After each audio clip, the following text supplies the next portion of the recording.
Bandar Lampung merupakan kota yang berkembang dalam beberapa dekade terakhir. Namun tentunya perkembangan itu juga berdampak pada kelestarian ruang terbuka hijau yang ada di kota Bandar Lampung ini. Kondisi ruang terbuka hijau kali ini membutuhkan solusi yang berkelanjutan agar kualitas hidup warganya tetap terjaga.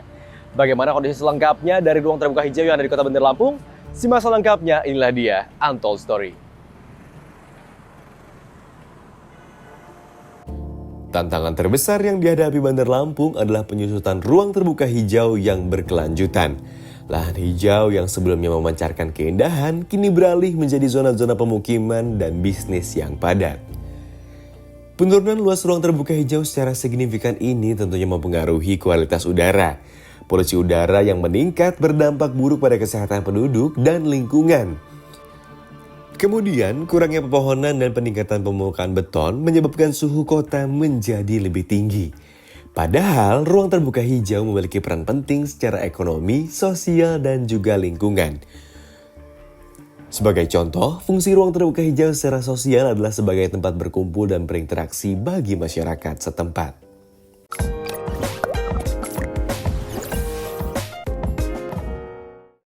Saat ini di Bandar Lampung sendiri terdapat seluas 1.845 hektar ruang terbuka hijau atau sekitar 9,46% dari luas kota.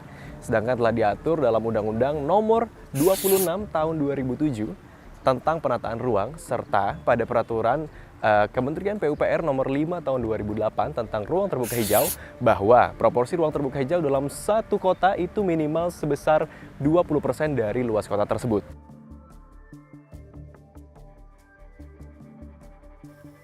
Upaya pelestarian harus diberikan pada ruang terbuka hijau yang masih tersisa di kota ini. Taman-taman kota dan area hijau perlu dijaga dengan cermat agar konversi menjadi bangunan dapat dihindari. Kondisi ruang terbuka hijau di Bandar Lampung membutuhkan perhatian dan tindakan serius. Dengan upaya bersama, kota ini dapat menciptakan masa depan yang lebih hijau yang memberikan manfaat bagi kesehatan, kualitas hidup, dan berkelanjutan jangka panjang bagi penduduknya. Dengan perencanaan yang bijaksana dan komitmen terhadap pelestarian alam, Bandar Lampung bisa menjadi contoh positif dalam menjaga keharmonisan antara perkembangan kota dan pelestarian ruang terbuka hijau. Jadi menurut kalian bagaimana nih sekali? Kira-kira apa aja sih langkah konkret yang bisa dilakukan oleh pemerintahan untuk bisa mengoptimalkan kembali, mengadakan serta melestarikan ruang terbuka hijau yang ada di kota Bandar Lampung?